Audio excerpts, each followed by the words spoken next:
ზეგს არ აქვს თემა.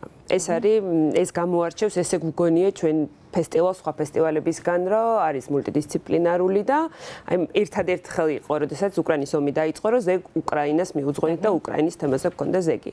როგორც თბილისში, ისე ლონდონში და ამსტერდამში არ გქონია ერთი კონკრეტული თემა, რომლის ირგვლივაც გავერთიანდებოდით, მაგრამ აირჩა ბევრი ის თემა, რომელიც ადგილობრივი აუდიტორიისთვის იქნებოდა საინტერესო და აი ეს ალბათ ეს არის პასუხი, რომ დავიწყეთ მუშაობა ზეგ ამსტერდამზე და ზეგ ლონდონზე, ვფიქრობდით, რომ აი რა იქნება იმ აუდიტორიისთვის საინტერესო.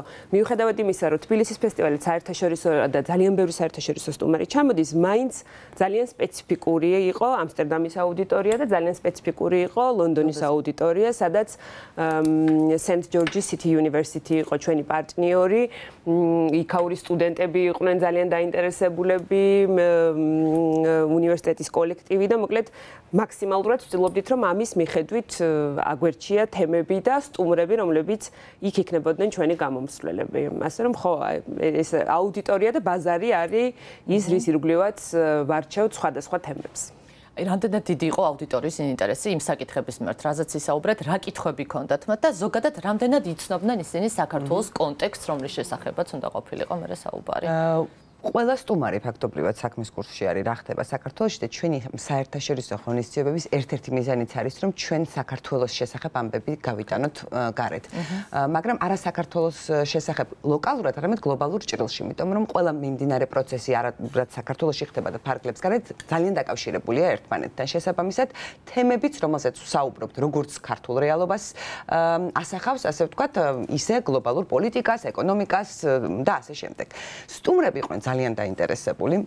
ჩვენ ამსტერდამისგან განსხვავებით, ლონდონი იყო უფრო ფართო მასშტაბიანი ღონისძიება. ამსტერდამში ჰქონდა ერთი საღამოს, ასე ვთქვათ, ღონისძიება. ლონდონი იყო სრულდღიანი, დავიწყეთ დილის 10 საათიდან და საღამომდე ჰქონდა სხვადასხვა პანელები, პარალელური სცენები და ასე შემდეგ. ცოტა ვხელავდით, რომ აი 10 საათიდან აი საღამომდე ლონდონში იქაური მსმენელი რამდენად დილიდან მოვაფიქრობთ, ალბათ უფრო ლანჩის მერე შემოგვიერთდებით. კარი გავხსენით გამოცდილებას რო ხარ მიჩვენ დილიდან ამოდის. სცენით თუ არა, აი 10 საათიდან მართლა რო გაივსო აუდიტორია, ყველა პარალელური სცენა დღის ბოლომდე არავის ფაქტობრივად არ დაუტოვებია დარბაზი, რაც ნიშნავს იმას, რომ ინტერესი იყო ძალიან დიდი.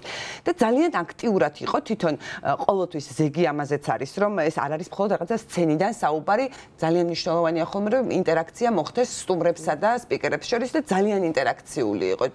რო ვუყურებდი დარბაზს, ყველა რაღაცას ინიშნავდა, ყველა რაღაცა კითხვით გამოდიოდა, თავის მოსაზრებას აფიქსირებდა. ძალიან ისეთი ინტერაქციული სესიები იყო, აი ამ სხვადასხვა საკითხზე, რომელსაც განვიხილავდით ზეგის. ხო, აი ამ ერთს დავამატებ, რომ მიუხედავად იმისა, რომ თბილისშიც ძალიან კარგი აუდიტორია გვყავს და ვინც მოდის მართლა აინტერესებს ის თემები, ჩემთვის პირადად ეს განასხვავებდა თბილისის აუდიტორიასა და ვთქვათ ლონდონის აუდიტორიაში, რომ აი როგორც ქეთიმ დაიწყო დილის 10 საათიდან ბევრი კითხვა აუდიტორიიდან და ძალიან ჩართული აუდიტორია და ძალიან იცი როგორ არის ჩვენ რაღაც ეს ამ პრინციპით აი ნატალია ანთალავა რომელიც ჩვენს პროგრამის ნაწილში ნატალია ხოლმე ძირითადად ჩართული და ხშირად არის ჩვენი პანელების მოდერატორიც ცდილობს რომ აუდიტორია არა ბოლოში კითხვა-პასუხის რეჟიმში შემოიყვანოს არამედ აი გაიხსნება თუ არა თემა მაშინვე შემოიყვანოს აუდიტორია და კითხვა-პასუხის რეჟიმი მომხსენებლებთან აუდიტორიისგან წამოვიდეს.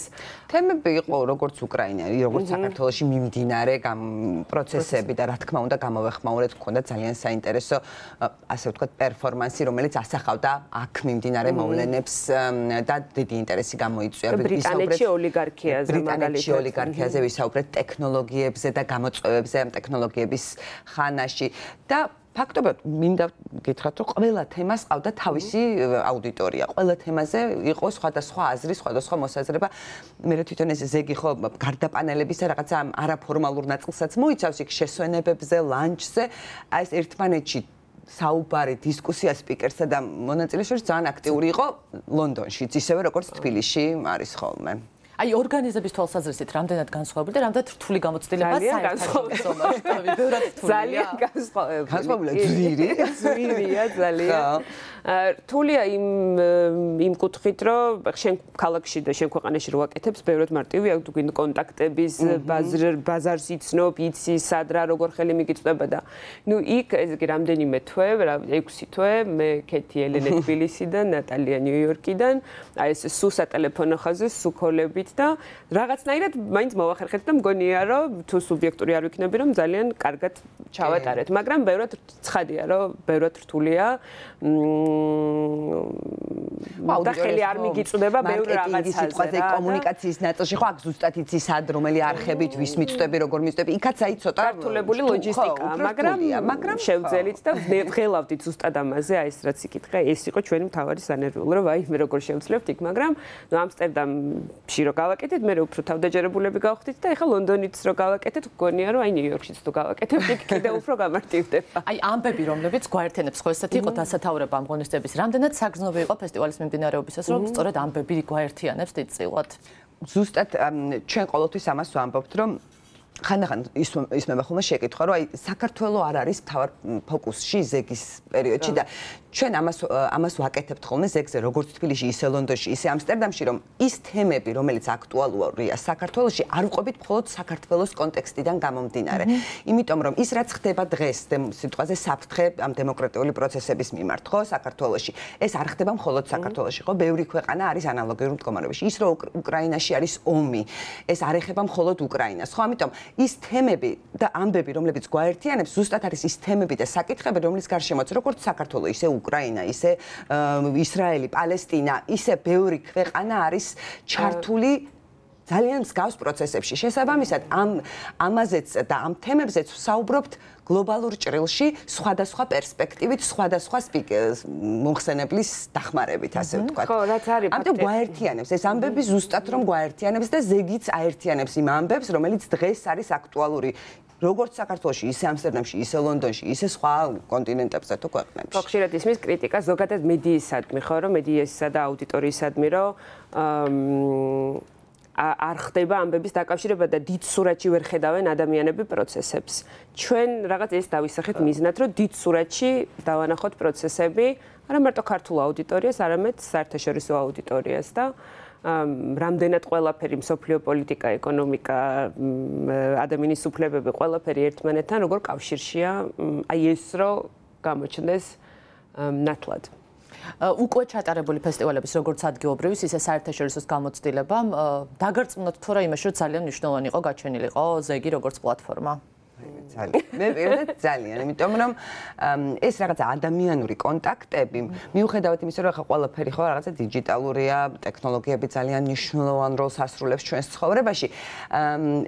ძალიან იგრძნობა აი ზეგის განმავლობაში განსაკუთრებით გრძნობ ხოლმე მე პირადად, რომ ეს ადამიანური ურთიერთობები ერთ სივრცეში ყოფნა ფიზიკურად ადამიანებთან იდეების გაცვლა, გამოცდილების გაზიარებას მაინც მოწყურებულია ხალხი და ყველა არის ძალიან დიდი დიჯიტალურ სამყაროში. და ეს რაღაცა მართლა ცოცხალი ურთიერთობები მგონია რომ ძალიან მნიშვნელოვანი გახდა ეხლა კიდევ უფრო განსაკუთრებით, როცა ასეთ ცხარე, ასე ვთქვათ, ტექნოლოგიურ ეპოქაში შევდივართ. ყველას მოსწონს ფიზიკურ სივრცეში საინტერესო ადამიანებთან აზრების გაცვლა გამოცვლა. განსაკუთრებით საინტერესო იყო კოვიდის შემდეგ, რო ჩავატარეთ პირველი ღონისძიება, ცოცხალი მოწყურებული ადამიანები ერთმანეთს და კი, ძალიან მნიშვნელოვანია, ძალიან მნიშვნელოვანია თუ გინდა კონტაქტებისთვის, ნეტვორკინგისთვის და ისეთი სუბიექტური ვიქნებით, ალბათ მეც და კეთიც რომ რა კაი ფესტივალი გქონდეს ვიძახოთ, მერიდება, მაგრამ მგონია რომ თემები და დისკუსია მართლა რაც ხდება ზეგზე და როგორ ჭრილშიც არასდროს არ ხარ მგონი ზეგზე ხო ნამყოფი? არა ვარ ნამყოფი. ძალიან ცუდი. წელს გამოვასწორებ რომ ივნისში მიხვდები რამდენად განასხვავებს სხვა კონფერენციებისგან. ეს არის აი უფრო საფესტივალო განწყობაც და მუხტიც. და ეს თან მრავალფეროვნება ძალიან ესე კიდე სხვა ელფერს წენს ზეგს, აი სტუმრების მრავალფეროვნება, მომხსენებლების, რომ ეს არ არის მხოლოდ ჟურნალისტების კონფერენცია, ან მხოლოდ რა ვიცი, მსახიობების, ან მხოლოდ წერლების, რომ ნახავთ მწერალსაც, პოლიტიკოსსაც, ეკონომისტსაც, ერთ პანელზე, ერთსა და იგივე თემაზე, ოღონდ ისაუბრებს პოლიტიკოსიც, ეკონომისტიც, მხატვარიც და ამ რაღაცა კონკრეტულ თემას სხვადასხვა პერსპექტივით განიხილავს და ეს ხმატებს ძალიან დიდ ხიბს, როგორც დამსწრებისთვის, სხვათა შორის ისე სპიკერებისთვის. ძალიან მოსწონთ თვითონ სპიკერებს ფესტივალში მონაწილეობა, სწორედ ამის გამო. ახლა რა ეტაპია? რამდენი ხნით ადრე იწყება ხოლმე ფესტივალისთვის მზადება? ჩვენ სულ მუშა პროცესში ვართ, იმიტომ რომ განსაკუთრებით ახლა როცა დაგვემატა ამსტერდამი, ლონდონი, ივნისში როდესაც დავამთავრეთ ზეგი, აი ვერც დავისვენეთ, დავიწყეთ მომენტალურად მუშაობა ამსტერდამზე, ამსტერდამი დამთავრდა ლონდონზე. ეხლა არ ვიცი, ალბათ არ გვაქვს გეგმები, რომ კიდე ერთი ლოკაცია დავამატოთ გეოგრაფიულ რუკაზე ზეგის, მაგრამ ამაზე ჯერ ვერ ვისაუბრებთ და აი ამის მუშა პროცესში ვართ. გარდა იმისა, რომ ვიწყებთ თბილისის დაგეგმვას, იმიტომ რომ თბილისის დაგეგმა ყველაზე დიდი დრო ჭირდება, იმიტომ რომ სამდღიანია, 5 სცენა, 1000 სტუმარი, 150 სპიკერი და ეს სულ მიდის. თბილისი არასდროს არ ჩერდება, მაგრამ კიდევ გვინდა რომ გარდა ლონდონისა და ამსტერდამისა რაღაც წერტილები დავსვათ რუკაზე და აი ამისთვის აქტიურად ვიმუშავებთ დეკემბერსა და იანვარში. ეხლა სხვათა შორის ერთს დავამატებ, შეიძლება საინტერესო იყოს მსმენელისთვის. ჩვენ ძალიან ხშირად აი გვიახლოვდება ხოლმე ზეგი, გვწერენ რომ აი მეც მინდა რომ ვიყო მომხსენებელი, აი ეს თემა მაქვს, ამაზე ვმუშაობ, საინტერესო თემები შემოდის ხოლმე და ძალიან გვიანდება. ამიტომ წელს რაღაცა ვიჭერთ თადარიგს და ძალიან მალე სადღაც ნოემბერში ჩვენ გამოვაცხადებთ ღია, ასე ვთქვათ, მიღებას, იდეების და ვინმეს თუ აქვს საინტერესო ან პროექტი, ან იდეა, რითიც შეიძლება რომ წარსდგეს ზეგზე მაყურებლის წინაშე, ჩვენ ამას საუცებად მივიღებთ, უკვე დავიწყებთ ამ განაცხადების მიღებას, ამიტომ ყურადღებით უნდა იყვნენ ჩვენი მაყურებლები და წარმატებას გისურვებთ და ძალიან დიდ მადლობა განაცემაში მონაწილეობისთვის.